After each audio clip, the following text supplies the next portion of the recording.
Welcome back to the Combat Chatters YouTube channel. Today we're going to be going over the UFC 308 predictions. The video was meant to be out earlier today, but I went out last night and drank a stupid amount of alcohol, and now I'm here. I've been trying to build up to do this all day.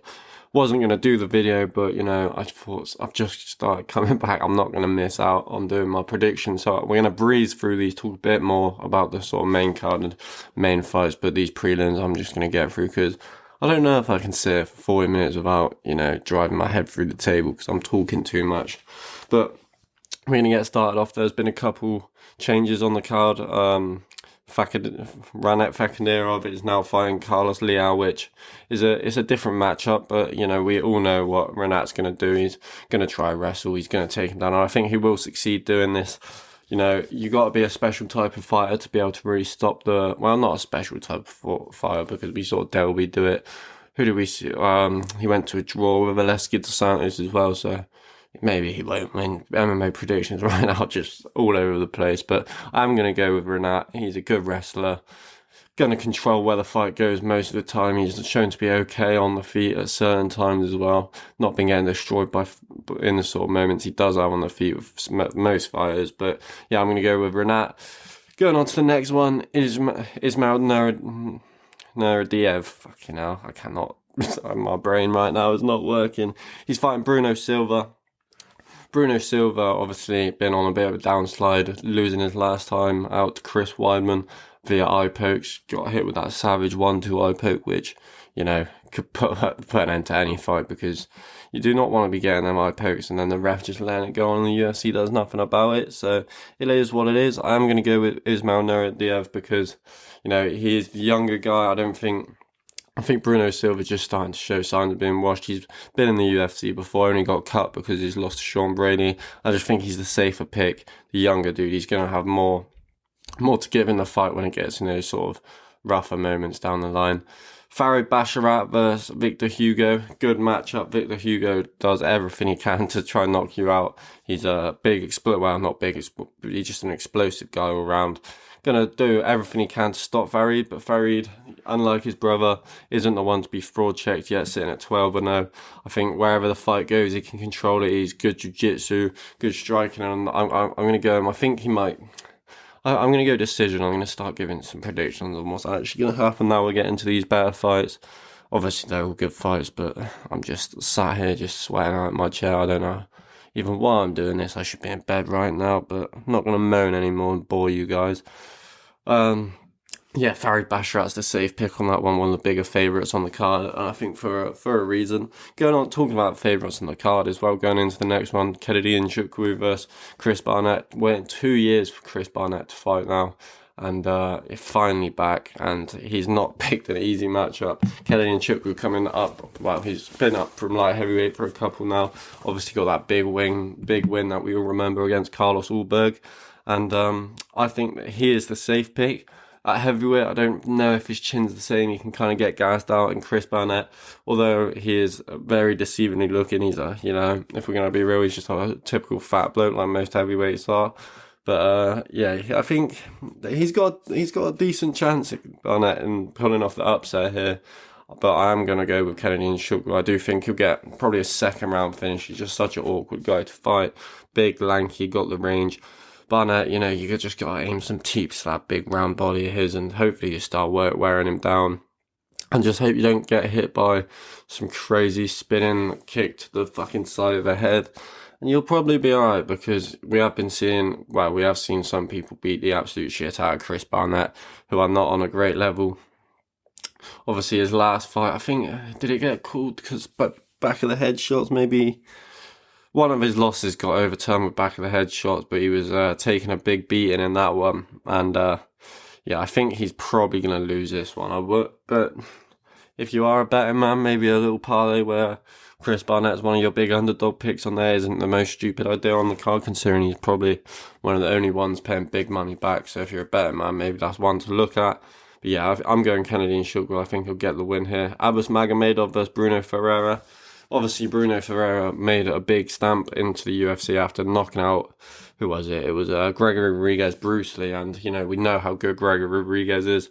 Abus Magomedov probably most famous for that fight against Strickland, where he gassed out and quit on himself in like the first couple rounds. But the loss to Strickland doesn't look so bad now, I guess, if you actually, round 2, right at the end of the round, gas is out savagely. We know his gas tank isn't good, and for that, I'm going to go Bruno Ferreira. I'm going to go 3rd round TKO, because I just think unless Abus is going out there and fighting someone really bad like Stoltzfus or someone like this, he's not going to have the advantage to go out and finish them really early. I think he will have success. He pretty much wins the first round against everyone he fights. I know Cal Barello had to really mix in the grappling and show a different side of his game when they fought as well. Had an actually pretty decent fight. Barello maybe should have got the finish, but didn't in the end. Abus, unless he's really improved his cardio, I'm not going to start picking him in fights, and I do rate Bruno Ferreira. I think he knocked out, he did knock out Stoltzfus as well last time in round 1, but was getting kind of caught in that. Knocked out Phil Hawes, but who hasn't, I'm surprised if that guy's still fighting in the UFC. I'm pretty sure he isn't. So Phil Hawes been finished by everyone. Not really loads to go off in these 2 careers, but I think Bruno Ferreira will be able to survive the early onslaught and get the finish later in the fight. Showing he had some decent cardio. Ooh, that's my phone. Showing he had some decent cardio. And he's tough, he can survive, so there we go. Next one, Matthias Rebecki versus Mertek Orobai. Orobai, really solid dude, really strong grappler. Obviously beat the absolute shit out of Elvis Brenner last time out, and beat Uros Medic, which is a very good win in my opinion. That's only 2 fights in the UFC, I'm pretty sure. It's for me, it's pretty easy.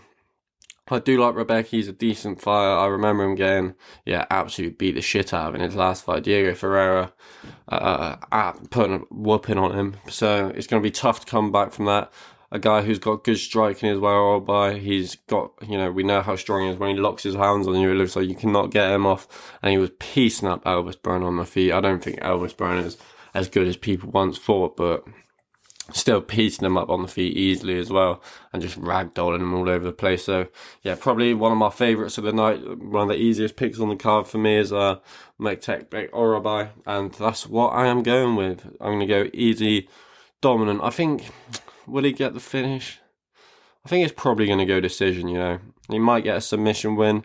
Rebecki not the greatest on the ground, but either or. Orobai's got that fight. That's a pretty easy pick in my opinion. Getting back to the card, who have we got next? Oh, interesting fight next. Geoff Neal versus Rafael dos Anjos. It's an interesting one because, we never know what Geoff Neal's going to show up. We've seen him turn up and look like an absolute killer, like the Bilal Muhammad fights, the Vicente Luque fights, and then we've seen him turn up and look like he does against, who was it? Ian Gary last time out, and a few other fights where he's just really not looked up to speed. And I think he's still, he did lose to Shavkat. I think he missed weight in that one as well. So he's not coming off like the most impressive sort of running. But I do think he will beat RDA. RDA being 40 years old now, always jumping between lightweight and welterweight. It takes a big toll on your career. And although I was pretty impressed with especially the first round he had in his last fight against Gamrot, I just don't think he's going to have enough. He won't, in my opinion, be able to out-grapple Geoff Neal. And I can see Geoff Neal getting a late TKO. I know RDA's not really being TKO'd even in his later years. But, I just think that he won't be able to deal with the power in the later rounds, especially after he's been conditioned. I wouldn't be surprised if it's a bit like that Luque won a big uppercut, something like that. We've seen him be knocked out by, I think, his only 2 finishes. Was it an uppercut again? I know maybe Stevens was an uppercut. I can't remember the Viziev one, what combination ended it. But I think Neal was going to land an uppercut with that left hand of his and finish off the fight. Oh, man, I just need to slow down a little bit. I'm all over the place today. Sorry, guys. Hopefully the reaction video to the card tomorrow will be much better than this one, but I just thought I'd stick my predictions out there better than just not doing anything at all.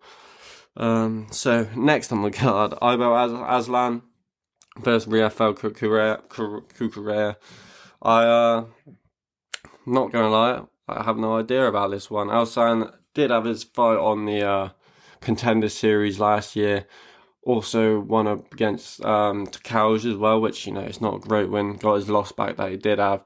And he's very aggressive, has a lot of first round knockouts. Kukurea can kind of shell up when he does get put pressure on from one of the fights I watched of his earlier. I do think I'm going to go with Rafael Kukurea though, because he's just, that one fight, and I don't like how Ibo Alsan looked in that Takauj fight. He was getting caught up a bit, and we know how bad he is. So I'm gonna go. I think he's just the underdog. So underdog pick. Kukurea gonna win by knockout in my opinion, and yeah, get the prelims booming off towards to start off the main card. Sorry. Next on the card, interesting one. I'll just keep saying interesting. I'm just repeating myself, but it's cool. Sharaputin Nurmagomedov fighting Arman Petrosyan, probably his hardest fight so far in the UFC. Petrosyan, very high level kickboxer, right? I think it's like 50 professional kickboxing fights as well. I think this fight will sort of favour his style a bit more, where he likes staying on the outside and pit-parrying and picking his shots, but I just don't think he's going to be better than Sharaputin at that. So I'm going to go Sharaputin. I'm going to go decision. Not really been, I mean, before the UFC was known to have all these mad finishes, but since coming into the UFC, that's calmed down a lot, and it's not really been that same sort of level he's been pushing out. So yeah, I'm going to go Sharaputin. I think it will be decision, maybe late finish, but Petrosyan's a pretty good striker. He's been in a lot of different scenarios in these sort of stand-up fights, and that's what this fight's going to be. So yeah, I'm going to go Sharaputin. Going next, Lerone Murphy versus Dan Ige. This is a real good one. Leroy Murphy's biggest test so far into his MMA career. You know, had a lot of tests outside the octagon. We've spoke about that a lot on this channel before. But Dan Ige brings a whole different skill set when it comes to fighting inside the octagon. Got black belt in jiu-jitsu. We know he's got solid power in his hands. Got a lot of first round knockouts. It was tough as anything. Don't think he's ever been finished by TKO or knockout. Maybe by submission, but I don't think so either. And yeah, Lerone Murphy's got his hands full in this one. He's going to have to look to keep the fight at range. Going to use that front kick, use that long jab. We won't see him mixed in the wrestling like he did against Barboza, because Danny will control it if it goes there. But I am going to go with Lerone Murphy. Maybe just a little bit of bias in there too. He's a solid striker. I think he'll be able to just beat Dan Ige and keep him at that long range. And yeah, I think he'll win 29-28 decision. Muhammad Ankalaev versus Alexander Rakic, the guy who will be fighting Alex Pereira next. Most people think Ankalaev. I think it's a very 50-50 fight. I am just leaning Ankalaev, if I'm honest. I did kind of want to come on and pick Rakic just to throw an underdog pick up there, but Ankalaev just, in my opinion, does everything a little bit better. Rakic is one of the best light heavyweights on the planet. We saw Jan Blachowicz, who was able to get takedowns early, like Muhammad Ankalaev wasn't, was controlling him until that injury happened. But I think Ankalaev will be able to control it on the feet just enough where maybe if the leg kicks do start landing, he can start mixed in the wrestling as well. And I don't think any of these guys will finish each other. If they do, it's a massive statement, and you know the winner of this is definitely getting a title shot. But I'm going to go Ankalaev decision. I think it will be pretty close. Again, 29-28. I'd like this fight to be 5 rounds, to be fair, but yeah, we're getting into the 2 5-round ones next. I'm blasting through these. Ankalaev by decision is the smart pick, in my opinion. Robert Whittaker, Khamzat Chimaev, and we know what Khamzat Chimaev brings every time he fights. It's either going to be a quick first couple round finish, a 3-round war, but this is the first 5-round fight we've had of his, and to be honest, that is why I am leaning Robert Whittaker. I think he'll be able to survive the early wrestling onslaught. Won't get submitted in the first 2 rounds. He's been in this game for 15 years now. I am kind of worried about if Khamzat can land big on the feet, which most people aren't even considering, but Whittaker has been shown to he can be cracked, hurt. Chimaev's a big, hard-hitting guy, and if you're worried that much about the takedown and the right overhand swings over the top, then you could very easily just be night-night, and that's the end.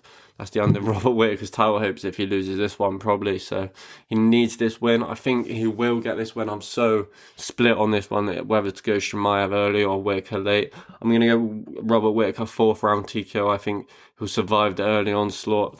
Chimaev will get 1 or 2 10-8 rounds probably, and then Whittaker will, drag him into deep water and finish him. That's what I'm going with. I think that's what a lot of people are going with by seeing that sort of other MMA predictors, sort of other MMA YouTubers predict this fight, and I think that Whitaker is just going to be too experienced, really know how to survive that. He's been in a lot of these wars, wrestled against some of the best middleweight wrestlers we've seen. So yeah, I think Robert Whitaker's the way to go with that one. Now, getting on to the main event. This is the most split I've been on a fight for a while. Max Holloway versus Ilia Topuria. What am I going to go? I still haven't fully made my mind up yet. I think I'm going to go Ilia Topuria, but literally I don't know how he'll deal with the later rounds when someone's in his face the whole time. Obviously, he's always the one that likes to push forward, but I think Max will be able to stay off the fence and avoid the massive shots. And even if he does eat the massive shots, there's every chance that he just takes them and, marches forward, because we've seen Max do that with so many different opponents. So it's going to be a hard one. Ilia obviously has the grappling that he can mix in, but again, it's the sort of same with the Whitaker scenario where he's been doing this for so long. We've seen how good Max's jiu-jitsu actually is without him getting the submissions, using grappling against Yair Rodriguez. I don't know if you guys remember, but I think it was at the end of one of the Poirier rounds where Poirier shoots a takedown and Max locks in one of the quickest dash chokes you'll ever see, but it's right at the end of the round. He did the same to Korean Zombie as well. So he does have very good jiu-jitsu. I don't think that will be a major problem, but I just think Ilia Topuria will be able to out-damage him in these big rounds, and it will be a super close fight. You'll have loads of people thinking Max Holloway won. You'll have loads of people thinking Ilia Topuria won. And then they might run it back, but we don't know what's happening with Volk. But yeah, that's my prediction. Ilia Topuria, wouldn't be surprised if it's even a split decision. This is going to be one of the best fights of the year, in my opinion.